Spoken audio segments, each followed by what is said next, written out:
So I'm going to tell you a little bit about the background of when I bought this property. It all started with me seeing something on barter through one of my barter connections about a lot for sale on Big Farmer's Key, and it was in the Bahamas.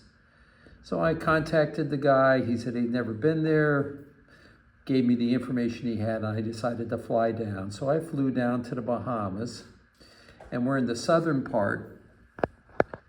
We're right over here, Big Farmer's Key. There's an island right next to Big Farmer's called Little Farmer's, right here. This is Big Farmer's.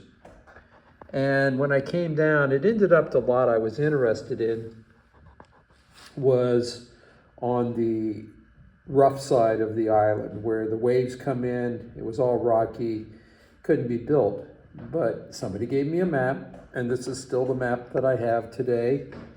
And it showed all the different lots that were for sale in the Linton subdivision, owned by the Linton sisters, deeded down to them by the King of England back when they first settled in the Bahamas.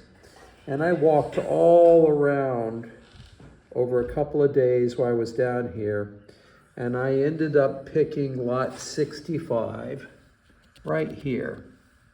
One of the reasons I liked this lot was because it had a beautiful beach in front of it, and it went up a hill, and it ended up being the highest point on the island.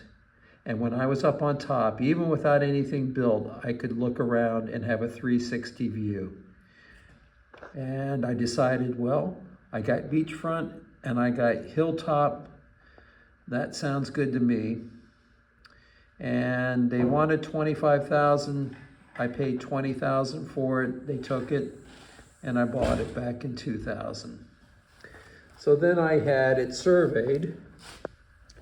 And if we take a look at this survey, there's 100 feet on the beach. It goes roughly 900 feet deep. The top part is roughly about halfway up.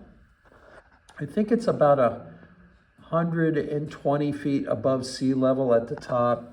You roughly walk about 450 feet to get to the top of the elevation.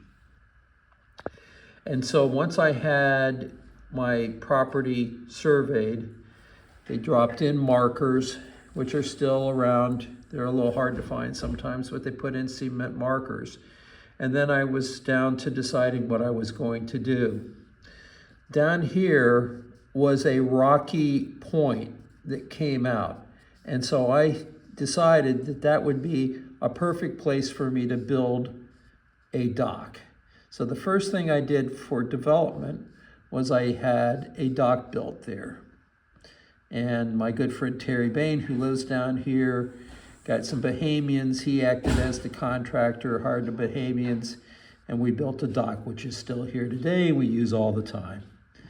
And then we started building everything else here, the stairs, the walkway, the geodesic dome, the infrastructure, the A-frames, etc. But this is how it started. Hope you're enjoying my YouTube videos here, maybe learning a little something. Please like, please drop me a comment, ask any questions. I'm happy to respond, and I love talking about what we do here for living off the grid in the Bahamas.